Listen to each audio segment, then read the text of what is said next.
Bendiciones, hermanos. El pastor Israel García les habla de la iglesia Casa de Gracia en Spring Hill, Florida, iglesia que pastorean nuestros amados Manny y Keila Ayala. Así que le damos la bienvenida al estudio esta noche y declaramos, ¿verdad?, primeramente que el Señor nos bendice en esta noche con su palabra y con su revelación. Te damos gracias, Señor Padre, y bendecimos el estudio de esta noche en el nombre poderoso de Jesús. Amén y amén. Vamos a comenzar, ¿verdad?, con lo que Dios tiene para nosotros en esta noche. Vamos a comenzar en esta etapa final del libro con la unidad de la pasión, los últimos días de Jesús. Y vamos a estar estudiando relacionado a la pasión varios temas que Jesús trajo a sus discípulos antes de morir en la cruz y resucitar, porque era importante. Ya habían estado muchos años en el ministerio, fueron 3 años de ministerio, y al finalizar el ministerio hacía falta todavía implementar en ello unas enseñanzas, y eso es lo que vamos a estar viendo en estos estudios. Vamos a hablar un poquito de la pasión, ya que es un tema global que vamos a estar viendo. Y cuando buscamos en Word Reference en Internet, vamos a ver que hay al menos 4 definiciones diferentes de lo que es pasión. Primero, la primera definición habla de que se conoce la pasión como la inclinación fuerte, vehemente hacia algo, hacia una función, hacia un objeto o hacia algún tipo de hobby o algún tipo de literatura, algún tipo de deporte. Es una pasión hacia algo, ¿verdad? Por ejemplo, la literatura es mi pasión, el deporte es mi pasión, algo que te atrae, te atañe mucho, ¿verdad?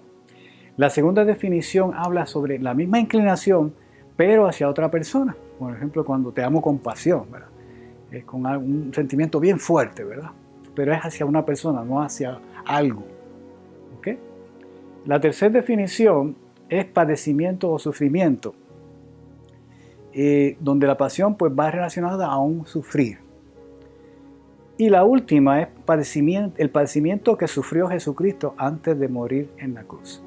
En ese caso, cuando se habla de la pasión de Jesucristo, se pone con letra mayúscula en la P. Pero les traigo a la atención que en esta definición que tiene Word Reference, que es una definición general secular, cuando observamos la obra de Jesucristo en la cruz y lo que se llama la pasión de Jesucristo, cubre todas estas definiciones. Les voy a explicar. Jesucristo vivió con la pasión tremenda, fuerte, de algo que él perseguía, y era la salvación, era su propósito. Esa era la pasión que él tenía. No solo eso, la persona del ser humano, el hombre, el amor hacia las almas, hacia el hombre, hacia la salvación. O sea que él perseguía vehementemente la salvación que estaba en sus manos, con el propósito con que Dios se encarnó, y el amor hacia ese hombre, hacia esa creación, ¿verdad?, que se había desviado de la armonía con él. Pero todo eso lo llevó a un sufrimiento y a padecer. Así que toda esa definición de pasión se engloba en la vida completa de Jesucristo y en su pasión. Cuando vemos en Hechos 12:2, que dice la palabra aquí, puestos los ojos en Jesús, puestos los ojos, autor y consumador de la fe, de esa pasión, el cual con el gozo puesto delante de él, un gozo, ¿ok?, sufrió la cruz. O sea que el gozo que él tuvo fue esa pasión hacia las almas, esa pasión hacia la salvación, y lo llevó a sufrir en la cruz. O sea que la pasión ahí se engloba en toda esa definición y en todo su propósito en la cruz, cuando él va con gozo, pero sufriendo, porque esa misma pasión lo llevaba a cumplir su cometido, menospreciando lo propio, y se sentó a la diestra del trono de Dios. Con esa introducción, pues vamos a empezar el capítulo 38 con esta pregunta que nos trae este estudio: ¿quién es el mayor entre nosotros? Y esa pregunta se la hicieron los discípulos. Vamos a ver mayormente en el Evangelio de Marcos cómo se va desarrollando ese conflicto que hubo ahí. Y vamos a ver en los versículos de la Biblia cómo se fue resolviendo y cómo Jesús fue trabajando con ellos. ¿Okay? Marcos 8. La confesión de Pedro va a ser el primer relato que vamos a traer. Esos relatos vamos a ver que en los evangelios sinópticos muchos de ellos se repiten, pero vamos a ir por Marcos, que es un poquito más conciso, ¿verdad? Y nos trae una secuencia que vamos a ver cómo va trayendo ese conflicto entre los discípulos.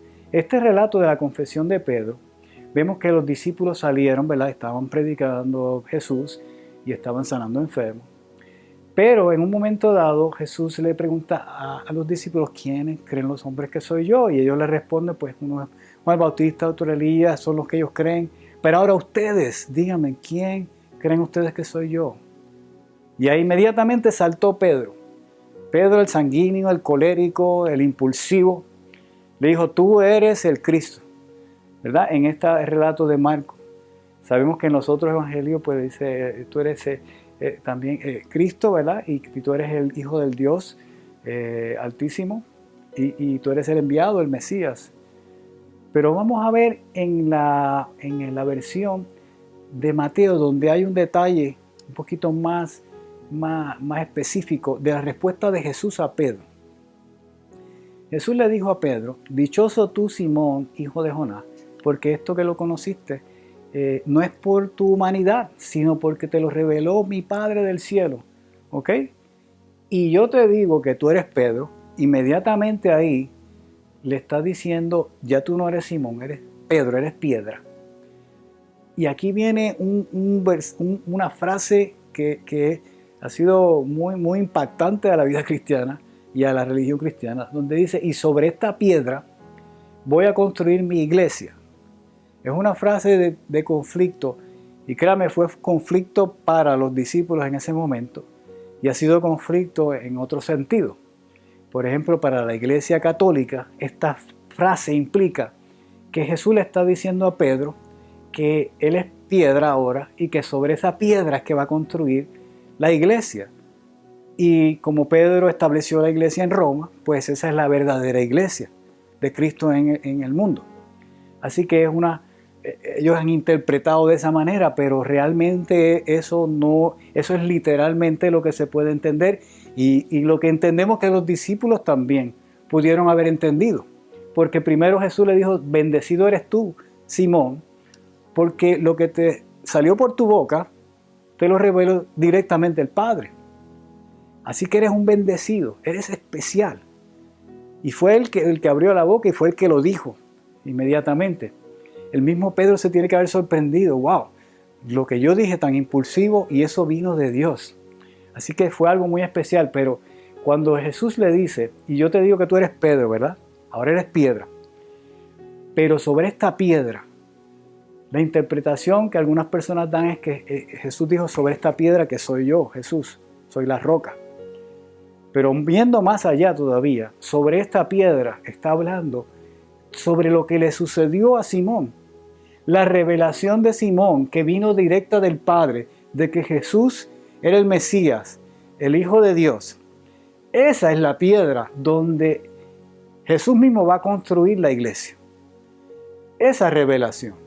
Porque esa revelación es la que dice en nosotros, y es a través del Espíritu Santo, lo sabemos luego, que se va a construir en nosotros esa revelación de que Jesús es el Salvador. Y ahí viene todo el poder sobre la muerte, donde vamos a ser resucitados para vida eterna, y vamos a tener el poder, ¿verdad? Las llaves del reino de los cielos. Pero claro, lo que estamos viendo en este relato es que esos discípulos lo que vieron en este momento era que Pedro había sido escogido posiblemente como el que iba a ser especialmente donde se iba a construir la iglesia. Lecciones del maestro, lo que él quería traer es que Jesús es el que va a construir la iglesia. Lo dice el versículo claramente. ¿Ok? Voy a construir mi iglesia. Es Jesús el que lo va a construir. Su iglesia va a ser bendecida y tendrá las llaves del reino de los cielos debido a la revelación del Padre en ella. Es la revelación del Padre en la iglesia la que va a dar poder a la iglesia. ¿Ok? Valga la redundancia, pero esa revelación del Padre va a ser la que trae el poder, porque va a reclamar y va a declarar a Jesucristo como el Salvador. Y va a ser el comienzo de lo que Dios quiere construir. La otra instrucción que trae en este versículo es: no digan nada hasta que sea el momento. Si lo vemos aquí, Él está diciendo a los discípulos, les mandó, les ordenó, no digan nada de que yo soy el Mesías, porque Él no quería todavía que se estuviera proclamando eso, porque no había llegado el tiempo. Así como cuando le dijo a María: ¿por qué me está en la boda de Caná? Todavía no ha llegado mi tiempo. Hay unos tiempos para el Señor, muy importante. Vamos a un segundo relato rapidito aquí. Y vamos a entrar ahora a este relato, Marcos 9. Eso fue Marcos 8, Marcos 9. Vemos aquí la transfiguración de Jesús en el monte. Vemos los tres apóstoles que Él escogió. Vemos a Elías y Moisés. Y vamos a ver en este relato que vuelve a traer sobre los apóstoles cierta preocupación sobre quién es el mayor de todos. ¿Okay? Marcos 9 comienza diciendo: también les dijo, de cierto os digo que hay algunos que los que están aquí que no gustarán la muerte hasta que hayan visto el reino de Dios venido con poder. Y yo siempre decía, ¿por qué sale ese versículo y luego entra sobre la transfiguración? Porque no veo una relación directa. Pero ahora vamos a ver por qué. Cuando habla de la transfiguración, dice que 6 días después Jesús tomó a Pedro, que es el hombre roca, la piedra, a Jacobo y Juan, que eran los Boanerges, que lo vemos en Marcos 3:17, les llama así porque eran los hijos del trueno. Estos tres apóstoles eran posiblemente los más difíciles que él tenía, eran los más impulsivos, eran los más arrojados. Pedro, el que era sanguíneo, y también Jacobo y Juan, que también eran muy impulsivos, quizás difíciles de dejarse llevar. ¿Okay? No era casualidad, los llevó aparte, solo a un monte alto. Se fueron a orar, se fueron allí, y en esa quietud, en ese monte, mientras estaban aparte solos orando, bajó la presencia fuerte del Señor. Y se transfiguró delante de ellos Jesús. Algo sobrenatural que ellos no se podían haber estado esperando jamás. Dice que los vestidos resplandecientes era como un cuerpo glorificado, ¿verdad que sí? Blancos, más blancos que ningún lavador, ¿verdad? Dice que haya en la tierra. Y les apareció no solo eso, en esa transfiguración aparecieron Elías y Moisés. Elías y Moisés que habían muerto, patriarcas, ¿verdad?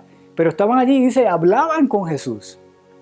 O sea que estaban viendo algo completamente que los dejó con las bocas abiertas, pasmados. Pedro el sanguíneo, el impulsivo, dice: vamos a hacer unas enramadas y vamos a preparar todo y vamos a hacer. Pero ¿sabes qué dice la palabra aquí? No sabía lo que hablaba porque estaban espantados, estaban asustados, no sabían lo que estaban viendo. Era algo que no esperaban jamás ver, era algo sobrenatural. Y en ese momento que están tan espantados, entonces vino una nube que les hizo sombra. Y desde la nube vino una voz del cielo. Y decía: este es mi hijo amado, a él oíd. Algunas veces se han preguntado ¿por qué? ¿Por qué ha venido esa voz a decir eso? Porque es esa voz que vino cuando el Espíritu Santo bajó en el bautismo, ¿verdad? Con Juan el Bautista, y dijo: este es mi hijo amado también, en quien tengo complacencia. Pero ¿por qué le está diciendo a esos tres apóstoles: a él oíd? ¿Sabes? No es de extrañarnos. Los tres eran impulsivos, los tres eran sanguíneos, se arrojaban, hablaban quizás demasiado pronto, actuaban con mucha ligereza. Pero cuando una persona actúa con mucha ligereza, se le hace difícil escuchar primeramente. Así que ellos fueron escogidos, no porque fueran los más especiales y los más espirituales.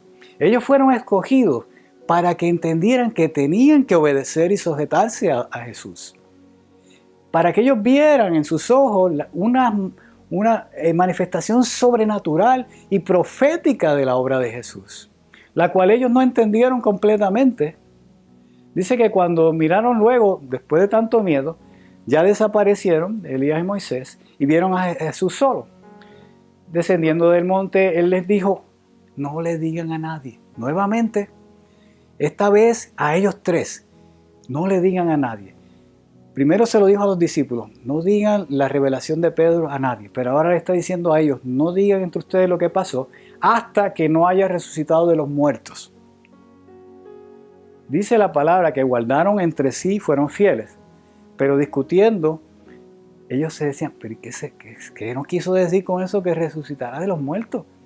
¿Qué quiere decir? O sea que ellos todavía no recibían la revelación completa. Miren, Jesús le estaba diciendo en ese relato, le estaba mostrando sin lugar a duda que Él es el Hijo de Dios y que tenían que sujetar su carnalidad, sus debilidades, su impulsividad a lo que Dios quería hacer. No eran los más especiales, posiblemente no eran los más espirituales, quizás los otros eran más calladitos o más sujetos, pero Él tenía que llevárselos allí y tratarlos de manera especial. Y sabe, fue grande lo que hizo con ellos. Ellos jamás fueron los mismos. En ese relato nos muestra que vamos a ser resucitados juntamente con Cristo. Nos está mostrando un cuerpo de gloria de Cristo. Nos está mostrando que Elías y Moisés están con Él porque vamos a morar eternamente y para siempre, transformados en su gloria. Es un mensaje profético de lo que Dios quiere hacer con el hombre. Y nuevamente les pide, sean obedientes y no digan nada hasta que llegue el momento. Oh, qué tremendo, ¿verdad que sí? Vamos a ir rapidito porque se nos acaba el tiempo en Marcos 9, porque vemos en este relato que van caminando y cuando llegan a Capernaum, Jesús viene caminando y se da cuenta que entre ellos estaban discutiendo en el camino. Y posiblemente Jesús iba adelante y él sentía, había una discusión entre ellos y le dice, ¿qué disputabais entre vosotros en el camino? ¿Sabe? Dice la palabra, mas ellos callaron porque en el camino habían disputado entre sí a ver quién era el mayor.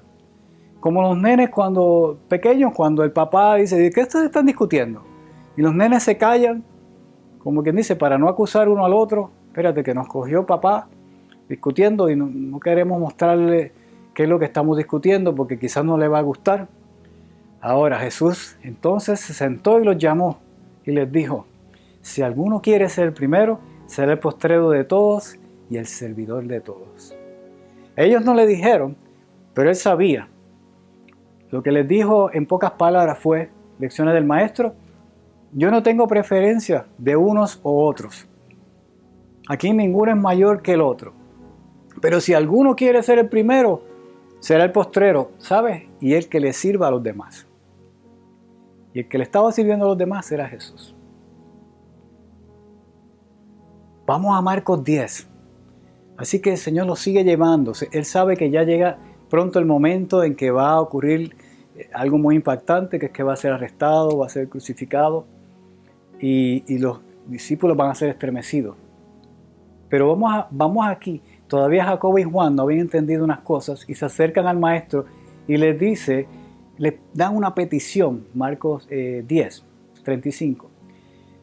En el 36 dice, Jesús, ¿qué quieren ustedes? Obviamente Jesús tenía que saber qué era lo que ellos iban a pedir. Y ellos querían que se sentase cada uno a su derecha y a la izquierda en su gloria, cuando esté en su gloria. Entonces Jesús le dijo, y saben, ellos pensaban en una gloria terrenal, como en un trono, donde él iba a ser como el rey David y ellos iban a estar a su lado. Pero querían ser especiales, porque ya habían sido especiales y habían visto algo muy tremendo, muy sobrenatural. Jesús les habla muy sabiamente y les dice, ustedes no saben lo que piden. Ustedes piden beber del vaso que yo bebo y ser bautizados con lo que yo voy a ser bautizado, y ellos muy espontáneamente e impulsivamente dicen, sí, nosotros vamos a poder hacerlo. Jesús les dijo, a la verdad que del vaso que yo bebo beberéis, y con el bautismo que yo soy bautizado seréis bautizados.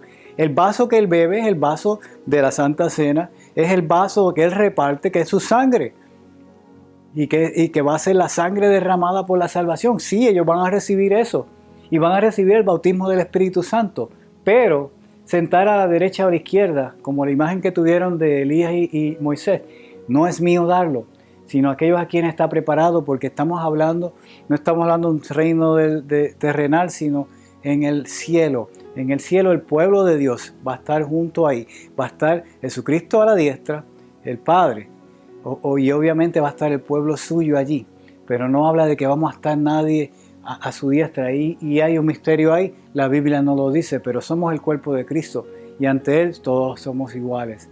Dice que arrojaremos nuestras coronas delante de Él, ¿verdad? Y quizás en algún sitio de la palabra en Apocalipsis dice que serán puestos sobre naciones los que perseveren, pero en realidad lo que estamos hablando de que ellos que estaban pidiendo no era el propósito de Jesús, y mucho menos en esta tierra. Jesús los llamó y le dijo, ¿sabéis que en el mundo, el gobierno se enseñorea de los pueblos, pero esto entre ustedes no puede ser así, ¿ok? Entre vosotros, el que quiera ser el primero, tiene que ser el siervo de los demás. Porque el Hijo de Hombre no vino para ser servido, sino para servir. ¡Wow! ¡Qué palabra tan poderosa! Nuevamente, no tengo preferencia. El que de vosotros quiera ser el primero, sírvale a los demás. Y el Hijo de Hombre no vino para ser servido, sino para servir. ¡Aleluya!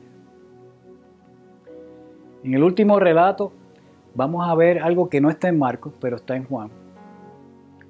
Y es que Jesús lava los pies a sus discípulos. Vámonos rapidito aquí. Dice aquí que antes de la fiesta de la Pascua, como Él amó a los suyos, los amó hasta el fin. Se dio cuenta que tenía que hacer algo finalmente porque había visto que había mucha contienda a ver quién era el mayor. Así que Jesús mismo dijo, vamos a hacer este otro acto que va a ser, yo creo que ya con ese fue el jaque mate a todas las dudas que ellos podían tener, donde Jesús se levantó en la cena, se quitó el manto y tomando la toalla se ciñó y empezó a lavarle los pies a los discípulos. Inmediatamente Pedro le dice, Maestro, a mí tú no me vas a lavar los pies. Y Jesús le dijo, tú no comprendes lo que yo hago, pero lo vas a entender después. Pero si no quieres que te lave los pies, no tendrás parte conmigo. Jesús, como decía una pastora que conocemos, no obliga, pero convence. Inmediatamente Simón Pedro dijo, mira, lávame completo los pies, la cabeza, todo lo que tú quieras, porque yo quiero estar contigo. Así que después que lavó los pies a todo el mundo, entre paréntesis, incluyendo a Judas, ¿sabéis lo que les he hecho? Le dice Jesús. Y les explica, ejemplo les estoy dando, para que como yo he hecho, vosotros también lo hagáis. Y he aquí el jaque mate. El siervo no es mayor que su Señor, ni el enviado es mayor que el que lo envió. Si sabéis estas cosas, bienaventurados seréis si las hiciereis. Mire lo que le está diciendo. El siervo no es mayor que su Señor. Y Él está diciendo a ellos, ustedes me llaman maestro, y decir bien porque yo soy el maestro. Así que ustedes no son mayores que yo, porque yo soy su Señor. Y yo soy el que los envió, y los enviados no son mayores que el que los envió. Así que si saben estas cosas, bienaventurados seréis si las hicieres. Porque lo importante no es saber las cosas, es que la bendición viene para nosotros cuando las hacemos. No es conocer, es hacer. Cuando le dijo a Pedro, si no te lavares no tendrás parte conmigo, porque solo a través de Jesús es la vida eterna. Y porque Jesús siempre dio el ejemplo, no solo habló como los fariseos e impuso cargas que Él no podía llevar, sino que Él hizo lo que quiere que nosotros hagamos con los demás, ¿ok? Aleluya. ¿Sabes? Dios te selecciona y nos selecciona a nosotros, no por las excelentes cualidades humanas, conocimientos, etcétera, etcétera, ni nuestras habilidades, sino porque Él ve en nosotros la debilidad, la necesidad y el corazón. Y Él ve en lo que está en nuestro interior y trabaja con cada uno de nosotros. Por eso no hay tarea pequeña ni función pequeña en la iglesia. Cada función es importante. Desde el que limpia la iglesia hasta el pastor que trae la palabra. Todos tienen una honra y una función importante. Claro, cada uno con diferentes responsabilidades, pero con honra delante del Señor. Porque no hay tarea pequeña para el Señor. Aleluya. ¿Alguien dice amén?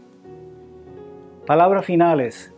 ¿Quién es el mayor entre nosotros? Era la pregunta.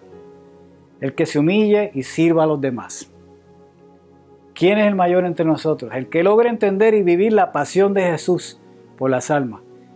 esa iglesia que logre, esa iglesia es la que quiere Dios, que logre vivir esa pasión. Miren, no importa si la iglesia son de 1000, 2000, 3000, o si es una iglesia de pequeña de 50. Si está en los propósitos y está en la voluntad de Dios, esa es la iglesia que Dios quiere, la pasión. Porque como decimos, no hay tarea pequeña, ni tenemos que sentirnos que estamos haciendo algo pequeño para el Señor. Toda obra que sea para Él va a ser grande y poderosa. ¿Qué tal si oramos? Padre, te damos gracias por la palabra que nos das.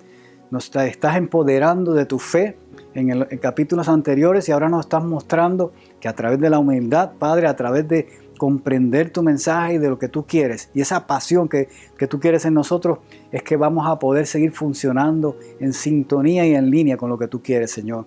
Declaramos tu bendición ahora y para siempre. Declaramos que cubres con tu sangre a todo tu pueblo, Padre, y que traes salvación y redención, libertad y sanidad a todos. En el nombre poderoso de Jesús, alguien dice amén y nos vemos el próximo miércoles. Bendiciones a todos.